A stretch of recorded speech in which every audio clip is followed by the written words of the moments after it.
we see on the screen, there's a traditional view of these three different shades of men when it came down to Ham, Shem, and Japheth. But again, I'm not going to deal with the traditional view of their makeup. I'm going to deal with the theological view of whether or not we're talking about the curse of Ham or the curse of Canaan. And so I think that that's the one of the most important things is to get the doctrine right. If you get the skin color wrong and the doctrine is right, then I think that that holds more value in having the skin color correct and the doctrine wrong. So I think we need to make sure that we have a thorough understanding of that before we start moving into other areas of not being able to have a full understanding of this. So let's get into this. We're going to look at this curse of Canaan. And I think that's very, very, very, very important.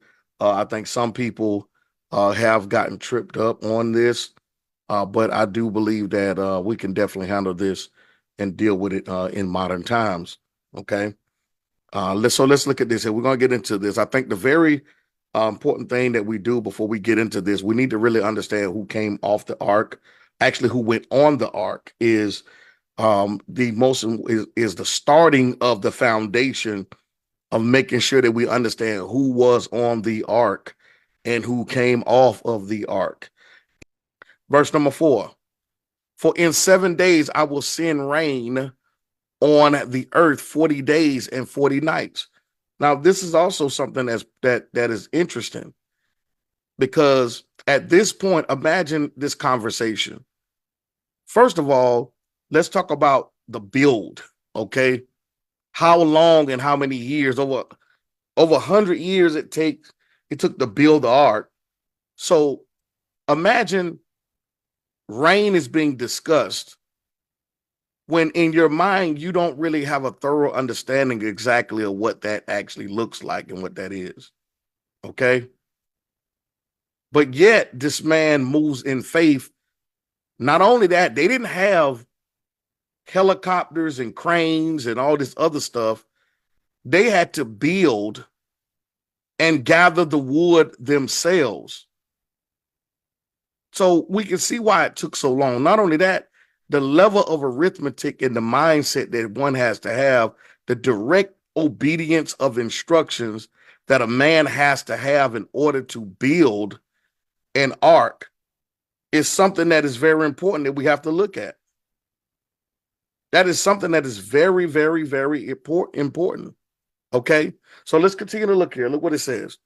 It says 40 days and 40 nights, and every living thing that I have made I will blot out from the face of the earth, except those things that you're going to gather.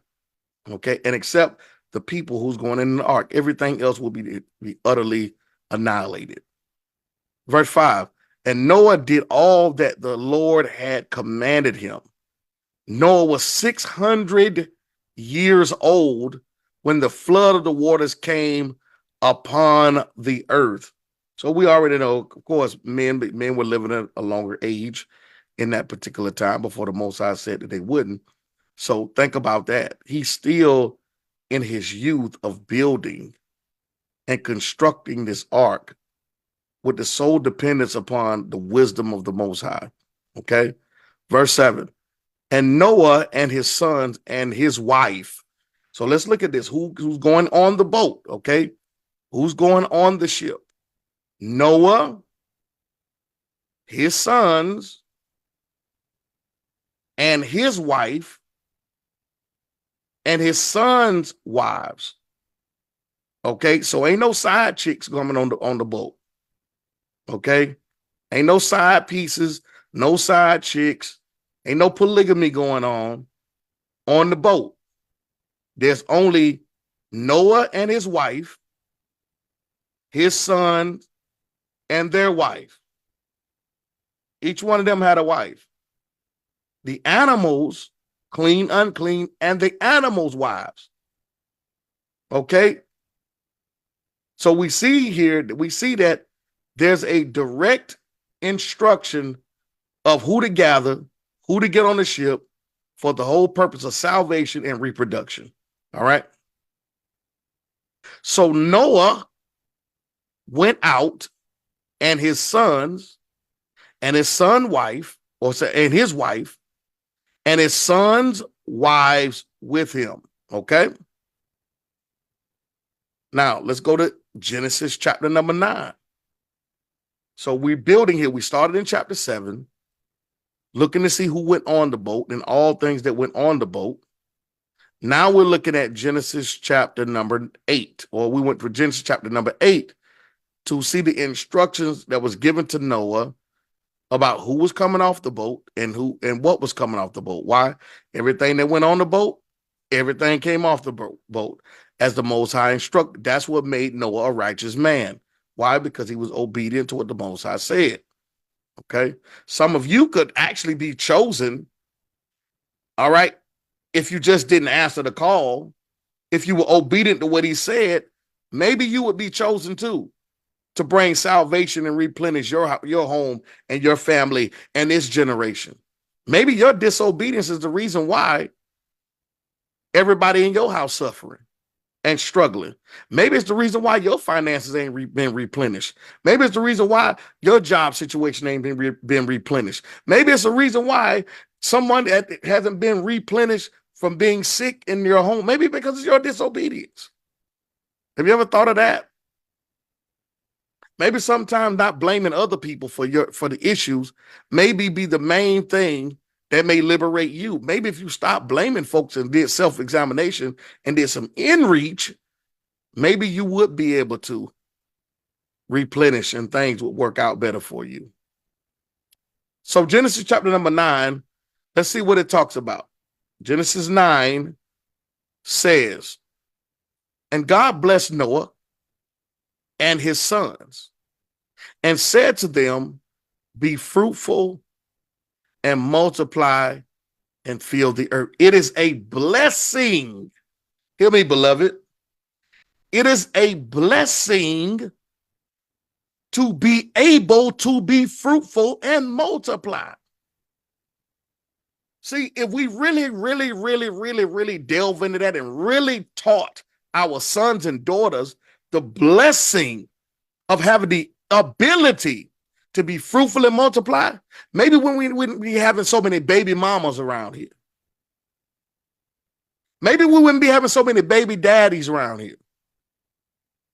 Maybe we wouldn't have so many doggone AIDS and HIV and venereal diseases and everything else around here. If we understood how blessed it was to be fruitful and multiply with a single individual, instead of turning this into a free-for-all, this is the problem that we got before the flood.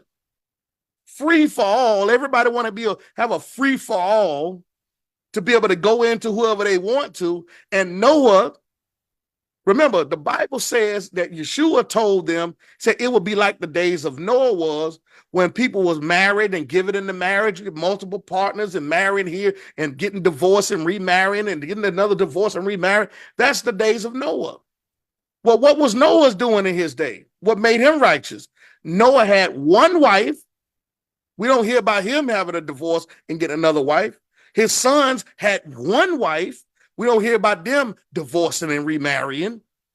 But everybody around them was marrying and giving in marriage and doing all kind of other stuff that was going on. So as the Most High scanned the earth, he found a righteous man. Okay? Be fruitful and multiply and fill the earth.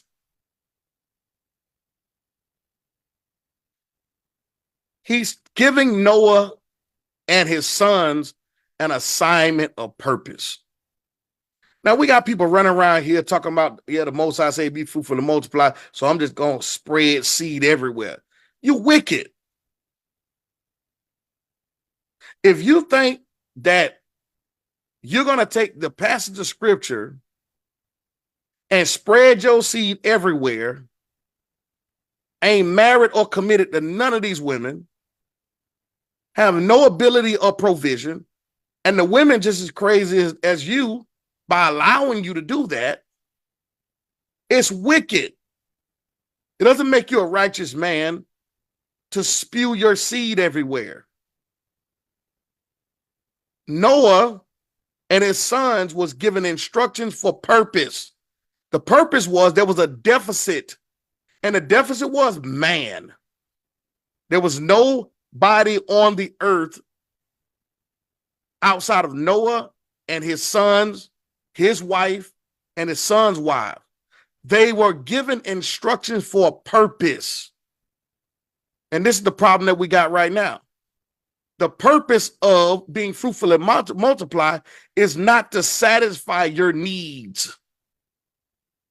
Because you see a woman and she look good, so you think that, well, I'm gonna put seed in her because she look good. She got a nice shape. That ain't the purpose of why you do that. And this is the problem that we have today.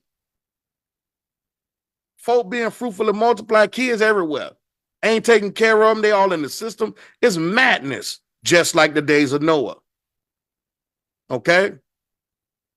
Verse 2, it says, the fear of you and the dread of you shall be upon every beast of the earth and upon every bird of the heavens, upon everything that creeps on the ground and all the fish of the sea.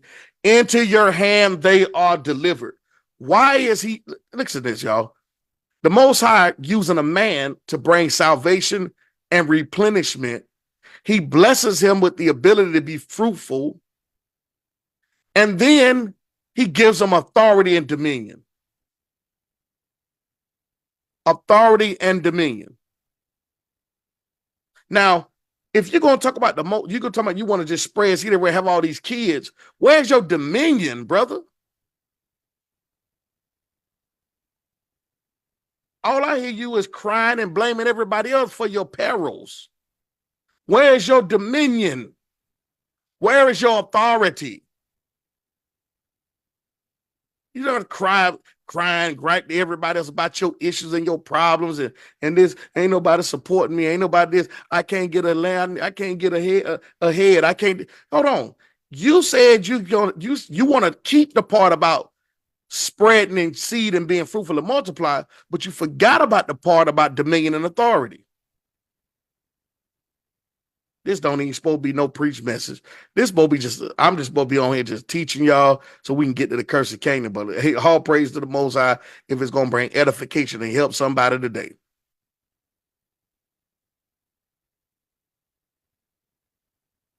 Upon everything that creeps on the earth. When you have dominion and multiply, you don't have to be a shyster. When you have dominion and authority that's been given to you on high, you don't have to bribe. You don't have to be a liar. You don't have to be a deceiver. You don't have to do any of that stuff. Why? Because you walk in authority and dominion. Everything around you is subjected to you.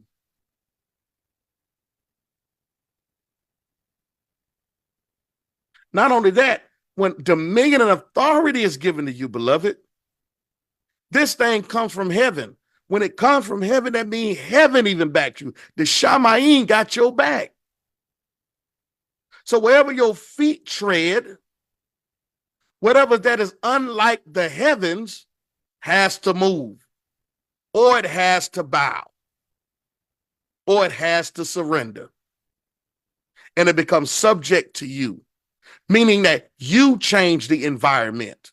You change the situation. You don't have to sit here and waste time as though you're trying to conjure up power. You don't conjure up power when it's given to you. Hallelujah. Let's go. Let's move on here.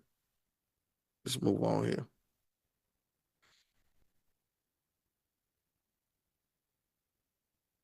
Verse number 6. Genesis 9. Whoever sheds the blood of a man, I'm sorry. Yeah. Sorry about that. So let's look at this. Whoever sheds the blood of a man,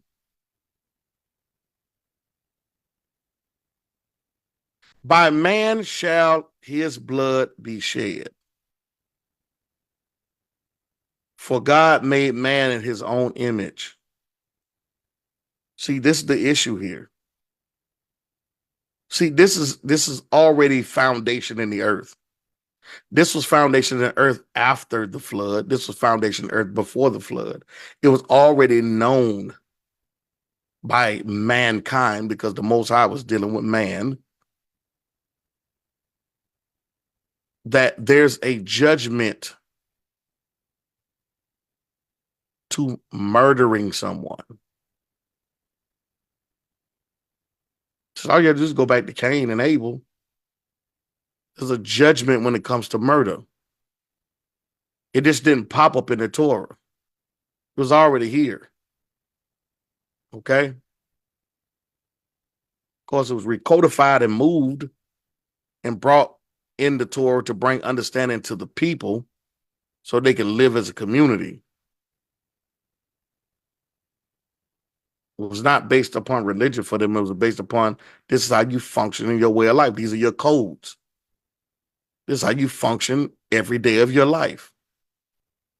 The way you eat is every day of your life. It's not religion. This is your code. This is the code. Every city in America has codes. Even the streets got codes.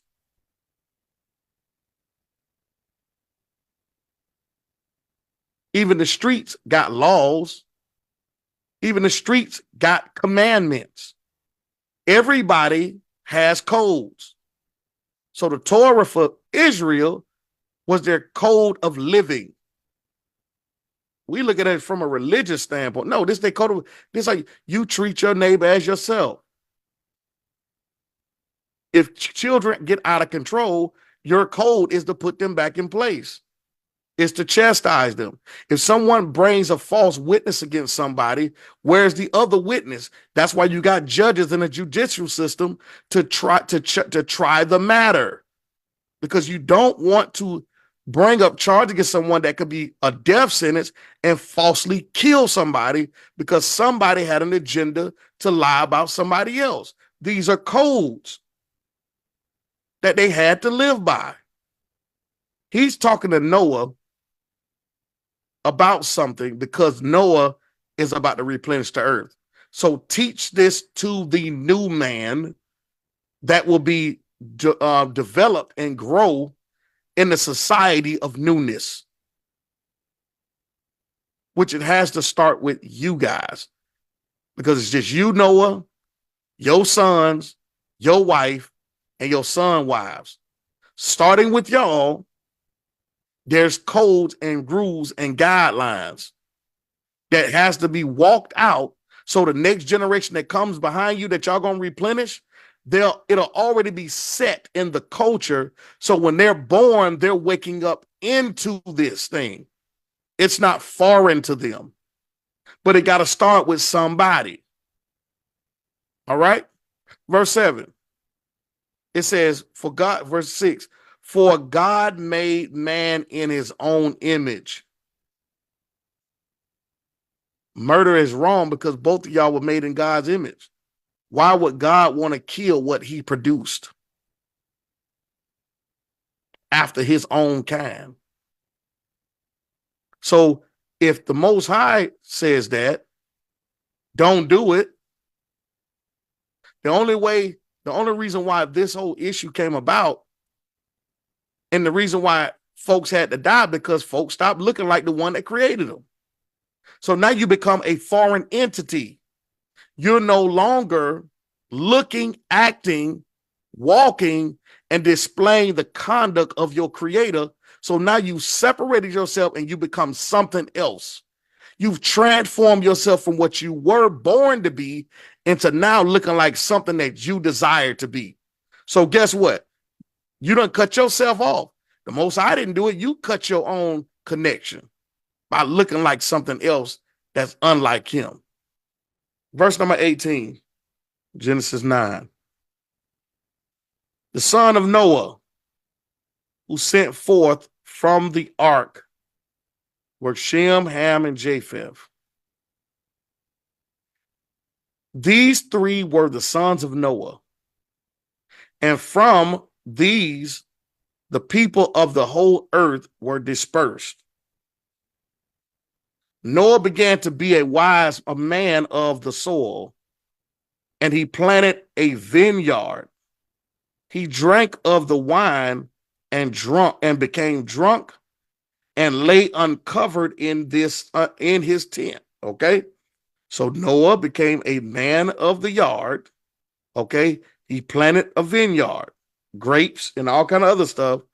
It turned into wine. Of course, this was that real deal fermentation. This stuff they stepped on. Noah, them folks back in the biblical days, that thing had to truly go through a fermenting process, and that was some real alcohol. All right. Look at verse number 22. All right. It says, and Ham, the father of Canaan, saw the nakedness of his father and told his two brothers outside. Then Shem and Japheth took a garment, laid it on both their shoulders, and walked backwards and covered the nakedness of their father. Their faces were turned backward, and they did not see their father's nakedness.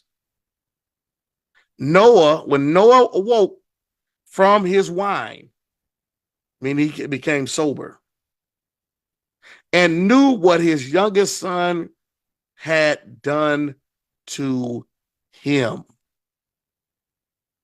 he said, cursed be Canaan, a servant of servants shall he be to his brothers. Now, I want y'all to pay attention to this.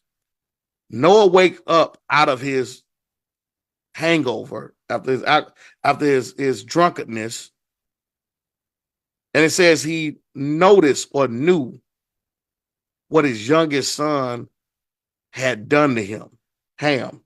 Now, we were taught that Ham was cursed, right? That was the teaching.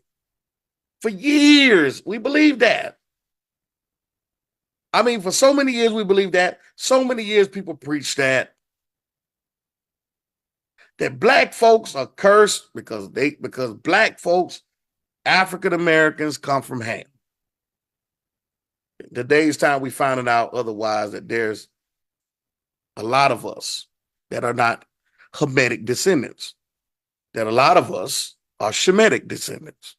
Okay. And we also find out that a lot of us are Japhetic descendants. And we also find out a lot of us are Hamites too. Okay. This is what's going on. But let's look at this. Does it actually mean what it's saying? Is there a deeper understanding to what we're reading and to what we're looking at? Henceforth, this is the reason why it's important to understand the Torah. If you understand the Torah, have some form of understanding of the Torah, then there wouldn't be a lot of these miscues and a lot of these errors and things like that when it come down to certain aspects of the Bible. And this is also, remember, before these historical records of Bereshit or Genesis was given to the entire world for study and for belief, these documents, this letter, this information was written to the Israelites to give them a historical backdrop of where they came from. So Noah is writing this. If Moses is writing this,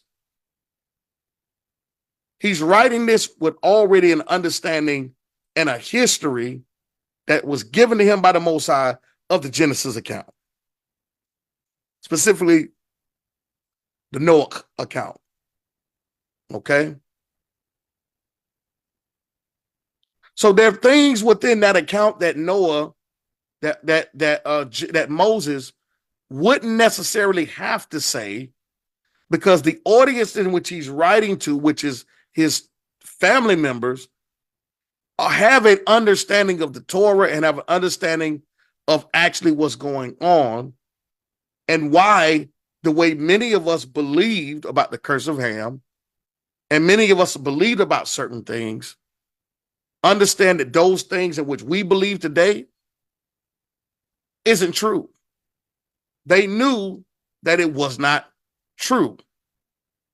But because many of us are detached, many of us have been brought up in traditions, and many of us have been brought up in other things. And even those of us who have been brought up, especially those in Christian church and things like that, many didn't have or put forth the energy or the time to thoroughly examine the scriptures.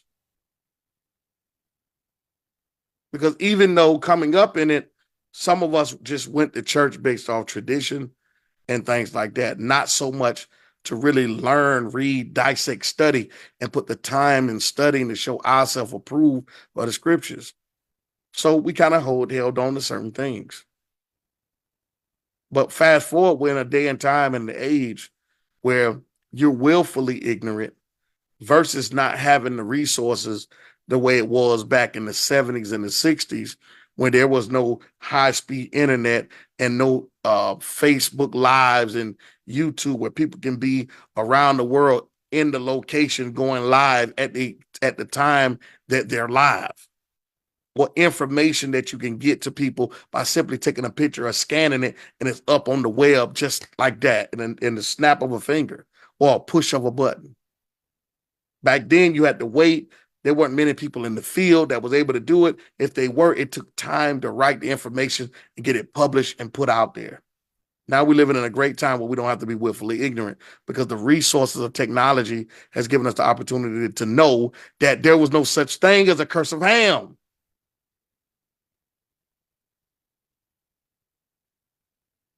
Okay?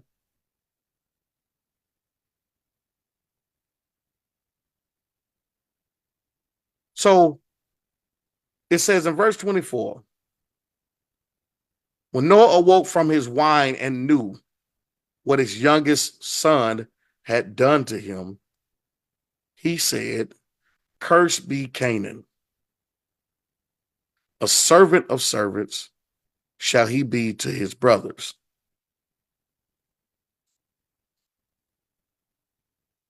That's interesting. If you notice, when Noah wakes up, if you notice Noah, after it said he realized what Ham had done to him, he didn't curse Noah. He cursed Canaan. Watch this. Let's keep reading. Let's see what's going on with this. Leviticus chapter number 18, verse 1. It says, "And the Elohim spoke to Moshe, saying, Speak to the people of Israel and say to them, I am the Lord your God. You shall not do as they do in the land of Mizraim or Egypt, where you lived. And you shall not do as they do in the land of Canaan." Now, this is very important. Remember, this is a writing to Moses, or Moses is writing to the children of Israel about when they lived in Egypt. But also, he said, listen, don't do as they did in the land of Egypt. That's one. But then he turned around and says, don't do like they do in the land of Canaan, which we already know that that Noah, because he has the authority, he has the favor and the ability to curse things as well as bless things. He's been given that authority. And heaven backed him in cursing Canaan. So we already know that the people that live in the land of Canaan are cursed because of their dad, which the land of people in the land of Canaan became the Canaanites. So Noah applies a curse to Canaan that also was applied to his descendants. Why? Because if you're blessed and you produce things, the things that comes after you is going to also be the things that you are. It's going to reap the benefits. That's why it says he blessed them and told them to be fruitful and multiply. And then gave them instructions. Well, the Canaanites were cursed because of their father, Canaan. So the Most High, or Moses tells, we got Noah and Moses going on. Moses tells the Israelites, don't do as they do in the land of Canaan. So they do something in the land of Canaan that the Most High simply hates. He simply doesn't like it. He's simply disgusted by it. Also in the land of Egypt, don't do the things that they do in the land of Egypt. In the land of Canaan, they do something. In the land of Egypt, they do something. So the Most High is telling the people that he has to build up, give them instructions on how to live, to tell them what not to do and what to do. Okay? And his example is Egypt and Canaan. All right? Ham, both of them descendants of Ham. Both of them are relatives of Ham, the Egyptians and the Canaanites. He says, to which I am bringing you. So I'm going to bring you in their land. I'm going to bring you in their environment. I'm pre-warning you. How many, y'all listen, let me tell y'all something. How many times have the Most High done this to us? That the Most High told us, don't do something when I'm gonna take you on, I'm gonna bless you with that job. Don't be like the people over there. Listen, when you get around these, don't act like these people. And what do? We get around these folks. We didn't have a problem, but somehow we get around the folks, we start taking on other people's problems. Now we starting to look like the very people that we around. This is the same thing the Most High trying to tell them through Moshe. When you get around these folks, these Canaanite folks, you get in their land, don't start acting like them. I'm pre-warning you. Let me tell you, there's some hard-headed folks out here. There's some disobedient folks out here. The Most High is speaking through Moses to give them a warning, and they still will. You know what? I'm gonna tell you, I bet you any amount of money they had this mindset. He ain't gonna control me. He ain't gonna tell me what to do. He ain't gonna this, he ain't gonna that. Who he think he is? Who gave him the authority to tell him? He brought us out of Egypt. We was once in bondage, but just because we was in bondage and you helped bring me out of something, that don't mean you're gonna control me. We still got the same mindset today. We look at warning. We view cautious. We view wisdom. Through leadership as control. I bet you my Monday had that mindset. I'm telling you right now, forget all that. Forget all that. You ain't gonna tell me what to do. It's amazing. It is awfully amazing how when people in bondage, they're obedient to their taskmaster. Ooh.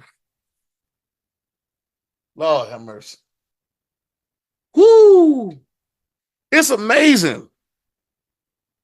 People can be in religious bondage under a religious taskmaster and be more faithful, committed, and dedicated to that bondage. But a Moses come and they get liberation and freedom. They dog Moses. They treat the taskmaster of bondage better than they treated the Moses who brought them liberation. Man, boy, please, y'all look here, don't get it started right here. I'm trying to tell y'all. Moses is trying to keep them out of bondage. Moses is trying to keep them out of spiritual bondage. They were in physical bondage, and he brought them out of Egypt. Now Moses is trying to help them out of spiritual bondage. And I guarantee they got the mindset, he ain't gonna control me. He's not going to tell me what to do. And guess what? How do I know? Because if you continue to read, you'll find out they came to Moses with, you don't tell me what to do. They had the mindset already. Listen, these are the same people that had the mindset of who gave you authority over us when Moses was trying to help them have love for their own brother. Come on, man. What to do, Elder Casey? Moshe is telling them, why you over there trying to harm your own brother? And he's the same bruise that's going to tell him, who gave you authority to tell us what to do? Oh, you going to kill us like you killed that Egyptian? These are the same people he's dealing with.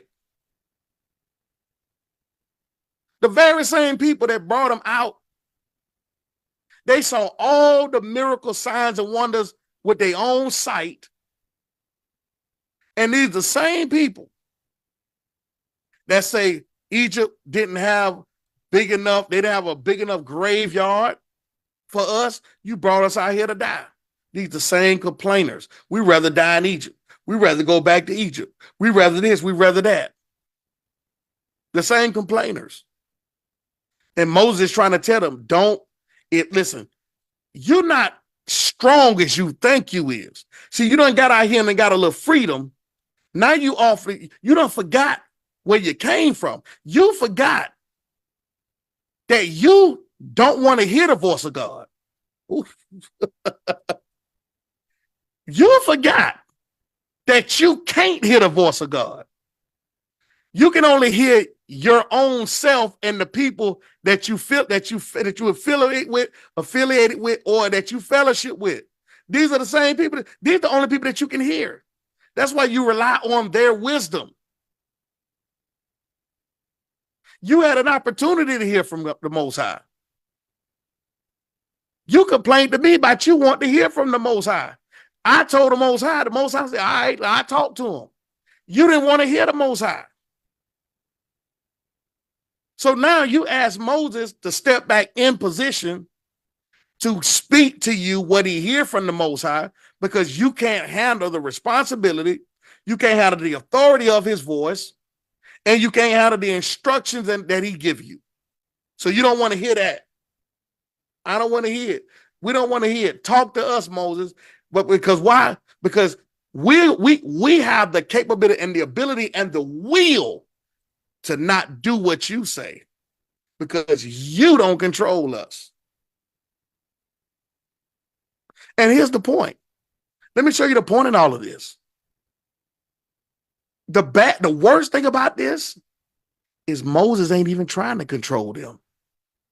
Moses is trying to help them.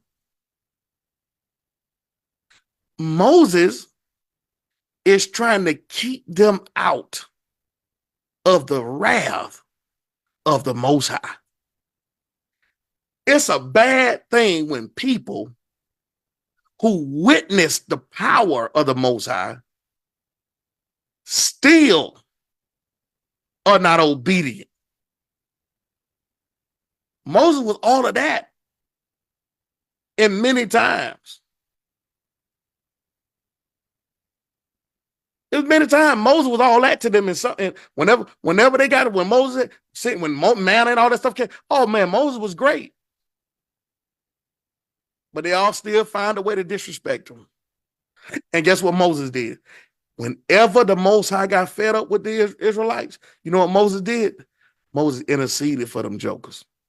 Even though they dogged him out, he's still intercede. Let me tell y'all something. You better be careful, and you better be glad the Most High gave you a Moses and not a Saul. You better be glad. If y'all got some Moses out there, those y'all that attend congregations, if you got a Moses, you better appreciate it, because your next season you may get a Saul. And I ain't talking about Saul of Tarsus. You may get a Saul or Samuel. That's what you might get. Better be careful. See, you'll obey Saul, but you'll disrespect Moses.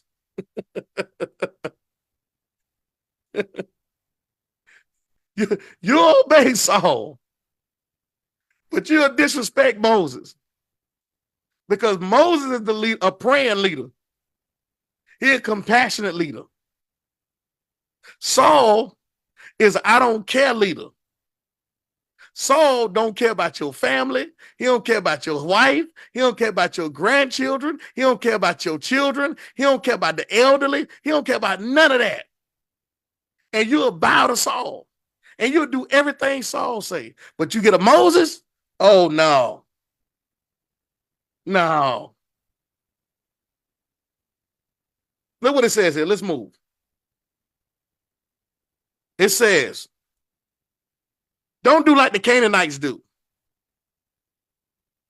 to which I am bringing you to. I'm bringing, the most I say, I'm taking you in the environment of these Canaanite folks. I told you what they do. But see, when you don't have relationship with the Most High, it doesn't matter what the Most High tell you, through what vessel he tell you. When you get around the Canaanites, you're going to act like them. Why? Because their voice has more significance. And the way they live is more glamorous. And the way that they walk is more attractive than what Moses is talking about. Moses is trying to hate. That's what they in their mind. Moses is being a hater. Moses trying to hate. He's trying to stop them from liberation. No, Moses trying to stop you from judgment. And Moses trying to stop you from the wrath of the Most High that's coming upon your life. But look what it says. He said, to which I am bringing you. You shall not walk in their statutes. This is pre-warning. Now, what creator, what Elohim gives you warning, tell you what they do, how they going to do it, and how they going to act, and you will still go walk into it and still live like them, still walk like them, still talk like them, and everything else. Now, what is Moses supposed to do? What is Moses supposed to do? What is the Most High supposed to do? When he've already gave you a pre-warning, what are you supposed to do? Just let you have a pass? Like, oh, well, you know, whatever, okay. No. Now, Moses is restricted in certain things he can do. But the Most High, it ain't restricted in nothing that he can do to your behind. It's better for you to listen to Moses than to get the Most High to put something on your behind. He says in verse number 4, you shall follow my rules and keep my statutes and walk in them. So regardless of who you get around, basically Most High says, you don't conform or change who you are to be around those people. This is why I tell y'all, I can go in a Christian church, I can go amongst other Israelites, I can go in a Muslim, I can go in a mosque. I don't have to change who I am or what I believe to be around these folks. That's the difference. That's the difference. The Most High said, look, I'm going to put you around the Canaanites, but you live and be who you are before you got around them. You walk in my statutes and my commandments that I gave you. So when you're around those people, maybe your walking would affect change. These people are not supposed to change you. That's the whole point. That's the point that people missing. They're not supposed to change you. You're supposed to change them. But when you think you're stronger than what you think you are, and when you don't know the Most High, you only know about the Most High, you change. You look like them. And that's exactly what's going on right here. So he's warning the Israelites, don't go around these folks. I'm going to bring you around them, but don't be like them. Continue in my ways of instruction, because I want to use you to change them, not them change you. Hallelujah. Let's move. Verse number 5, you shall therefore keep my statutes and my rules. If a person does them, he shall live by them. You see what I'm talking about? See, we done made the Torah some type of religious mind, religious teaching. Folks done took on this. No, this was a way of life, of living for Israel. The Egyptians lived a certain kind of way. That wasn't their religion. The Canaanites lived a certain kind of way. It was not religious to them. The Israelites lived a certain kind of way. It was not religious to them. It was their way of living, just like in today's time. What is your way of living? You wake up in the morning, you brush your teeth, you have a breakfast, you might read a newspaper or turn on the TV. Some people might take a shower, sit down. If you work from home, you do your work. You have a lunch at a certain time. You do more work. After you do more work, you have dinner. After you have dinner, you make sure the kids are squared away. After you make sure the kids are squared away, you might go to the store or whatever. And this is your daily routine. It's not a religion to you, but it is your way of life. It's your way of life. It's not a religion. But we, because it's in the Bible, now we done religified this stuff. To the Israelites of that day, it's not religion to them. Even worshiping the Elohim is not religion. It's their way of life. Everybody else got gods. That's their way of life. That's the way of living. The Egyptians had over 300. That's their way of living. That's their life. We made this thing out of religion. We broke it up into sects. We broke it up into dominations, all of this other stuff. And now people can't understand the Bible without viewing it from a religious point of view, because we've turned this thing. And by the time Mashiach came on the scene, it's religion in full swing. And he's trying to bring the people back into relationship, back into the way of life. Look at what he says here. He says, you shall therefore keep my statutes and my rules. If a person does them, listen to what he said. This is the way, this is your way of life. This is how you should live. By doing them, then you'll live. But when it comes down to God's code, his way of life and way we should live, oh, no, man. You ain't bring me in that religion. That's bondage. Man, that religion, I ain't got time for that. What? No. Speak to it being a religion to you, because you don't understand that this is the way that they live to distinguish them from other people around them. And maybe that if they walked in these ways, that their life will become life to other people who are walking dead and who are walking on their way to judgment. But when Israel started living like everybody else, and Israel get conformed to get changed the way the Canaanites live and the Egyptians live, then the judgment of not living is on your life. And therefore, eventually, you're going to reap the judgment when your name comes up. So look at what it says here, verse number 5. He shall live by them. I am the Lord. None of you shall approach any one of his close relatives to uncover nakedness. Now we get into this whole thing about, we talking about the curse of Ham, all right? And we talking about the curse of Canaan, which we already know the curse of Ham is not official, legit at all. It was a lie from the beginning, okay? It's a lie from the beginning. But we bought it and we believed in it. Why? Because we believe what the teacher that was teaching us taught. That's why it's our responsibility to even challenge the teachings of our elders to make sure that we're following the way of life, not the way of man. It's very important that we do that. It's very important that we challenge those theologies. And make sure if you're going to challenge them, make sure it's not just a field. Make sure that you can authentically back it up scripturally and not just the way you feel, because we can't be in our feelings and call it our calling. We got a whole lot of people in their feelings talking about they in their calling. No, you in your feelings. You make decisions based off how you feel, not based off what the facts are, especially from this perspective when it comes down to dealing with the Bible. Okay? So let's look at what it says. Verse number 6. None of you shall approach any one of his close relatives to uncover their nakedness. What the Canaanites were doing? Walking around here, uncovering relatives' nakedness.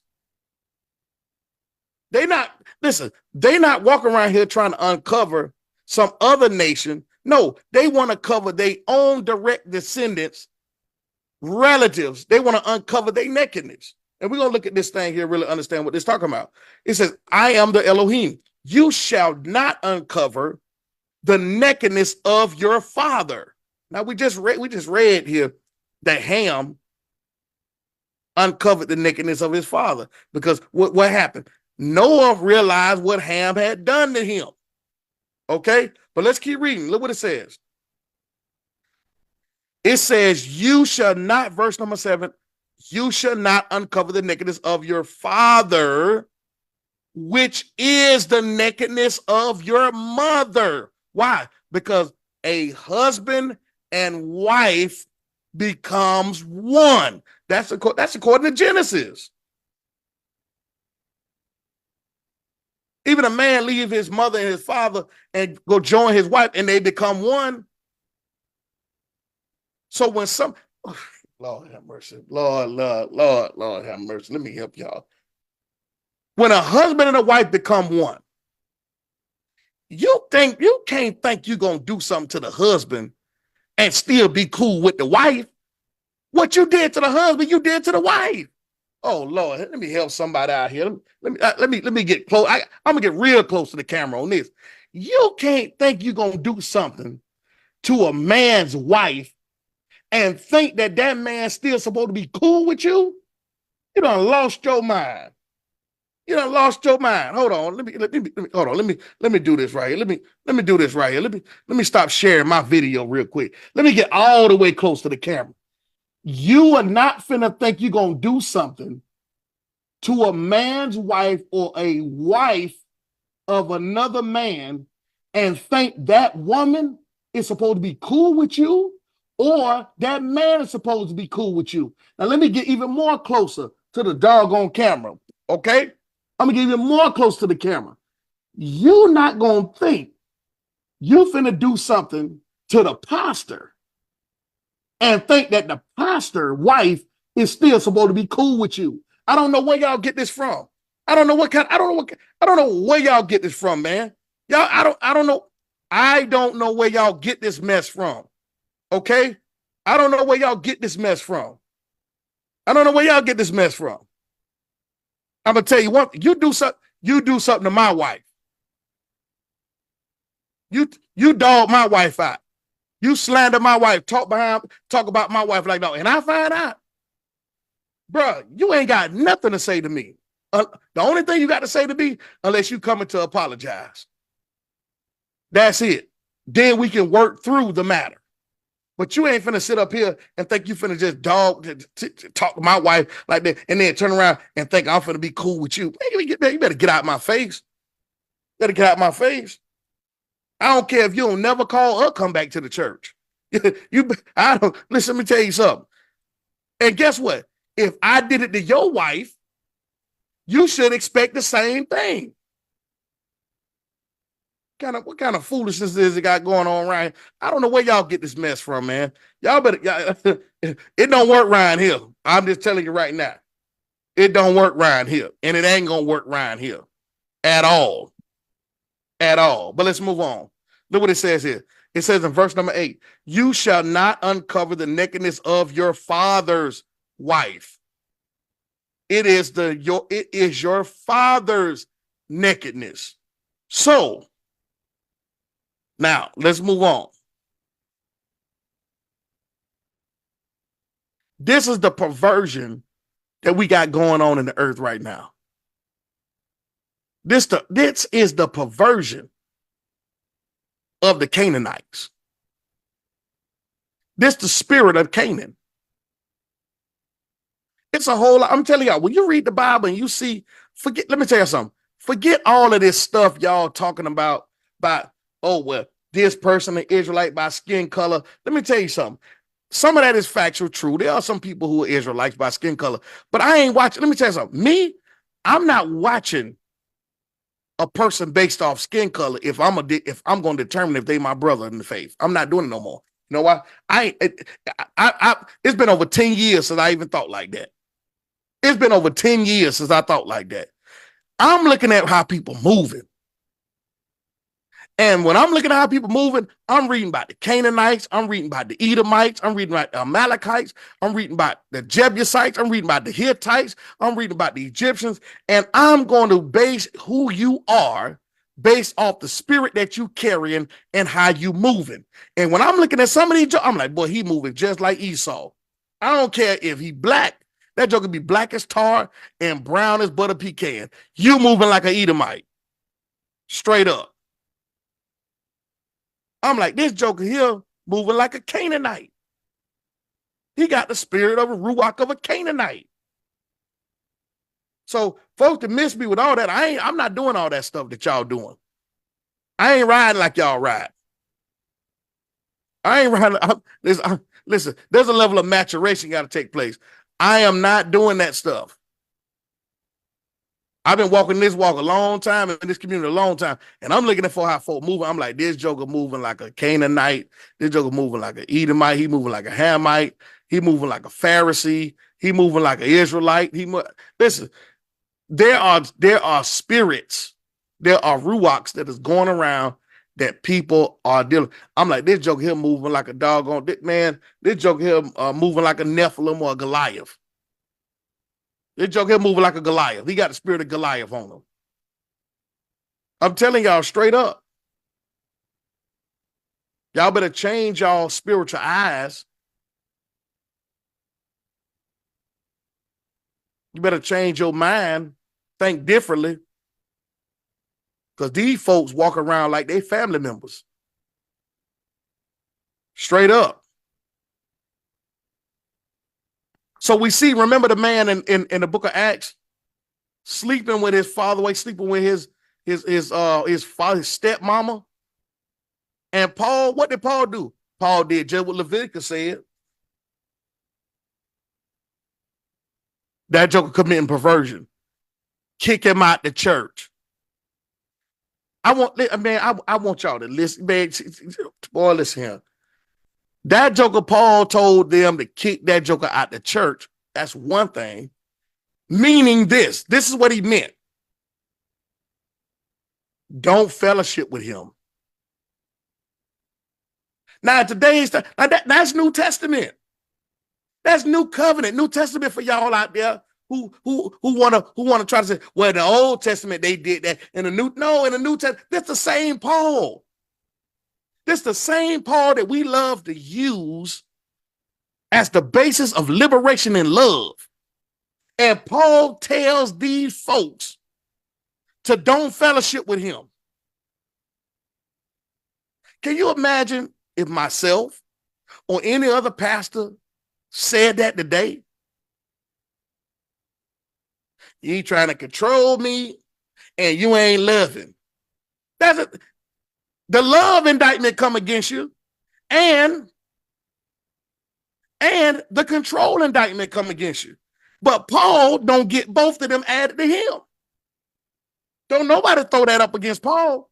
Paul told them folk to forcibly force him out of the church with force if you have to.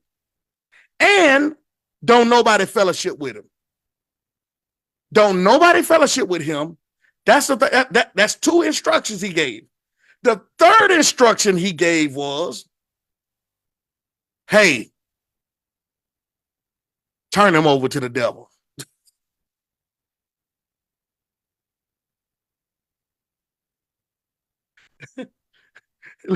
Listen, man. Listen, man. Hey, man. Man, y'all, listen, man. y'all would say Bishop William Brown of B.O.O.M Church has been taken over by the devil.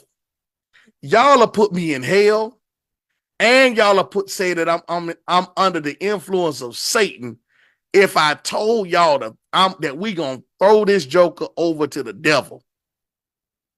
If I said if I stood up in the pulpit and say I put the devil on you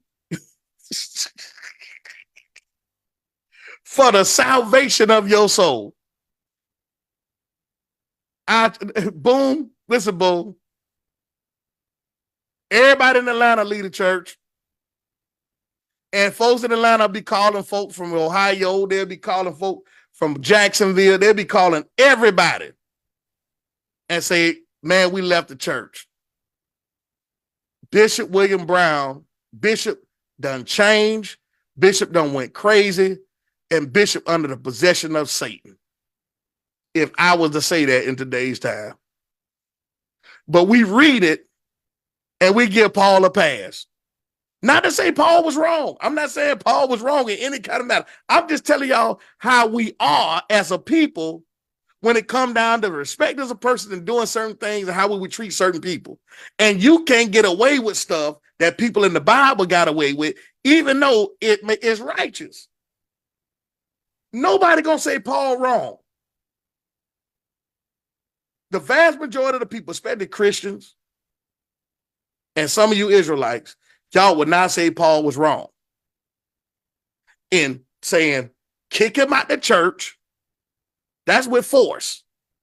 Forcibly dismiss him. Make a public example of him. Don't fellowship with him. And turn him over to Satan so he can be saved. Man, come on, man. Come on now. Yeah, come on now. Is that the Bible? Is that the Bible, y'all? Okay, but look what it says here. Oh, let's go back to Genesis. Now that we looked at the Torah, let's look at this from the Torah's eyes. Verse 22. And Ham, the father of Canaan. That's interesting there. That Ham is the father of Canaan. Ham got a wife. Okay? Ham has a wife. So the question is, if Ham has a wife and his wife have Canaan, why did Noah curse Canaan instead of cursing Ham? Let's look at this. And Ham, the father of Canaan, saw the nakedness of his father and told his two brothers outside. So Ham saw the nakedness of his father, which the Torah teaches that the nakedness of your father is the nakedness of your mother. Okay? And the nakedness of your mother is the nakedness of your father, which means Ham saw the nakedness of his mother, not the nakedness of his father. The Torah says, again, the nakedness of the father is the mother. The nakedness of the mother is the father. So when we're reading this, as Noah is writing about, Moses writing about the Genesis account for Israel, when we read this, we should really read this by saying that Ham saw the nakedness of his mother. Okay? Saw the nakedness of his mother. Canaan, the father of Canaan, saw the nakedness of his father or the nakedness of his mother and told his two brothers outside. So Ham told his two brothers that he saw their mother nakedness. Because remember, ain't no side chicks come off the ship. Ham got a wife, Noah got a wife, and the kids got wives. So wasn't no side chick. And this was not Ham's wife who came off the ship with him. But this is Ham's mother who came off the ship with him. Saw the nakedness of his father and told his two brothers outside. Then Shem and Japheth took garments and laid it both on their shoulders and walked backwards and covered the nakedness of their mother. Okay? That's really how it should read. Cover the nakedness of their mother. Their faces were turned backward, and they did not see their father's nakedness. They did not see their mother's nakedness. When Noah awoke, now this is Noah here, from his wine, from his being drunk, and knew what his youngest son, Ham, had done to him. Meaning, when Noah realized that Ham had did something to his wife, which is Ham's mother, he said, "Cursed be Canaan." Why? Because Ham is the father of Canaan. Okay? He's the father of Canaan. So that ought to tell you something right there. That ought to tell you something right there. That ought to tell you, if Noah cursed Canaan and Ham is the father of Canaan, and the Torah teaches that the nakedness of the father is the mother and the nakedness of the mother is the father, that tells you that Ham told his brothers that he did something inappropriate with their mother. And therefore, because they don't spill seed on the ground, okay, in those days, and the instruction was, in which he misinterpreted is, when the Most High told Noah to be fruitful and multiply and tell his sons to be fruitful and multiply, that don't mean you're going to be fruitful and multiply with your mother.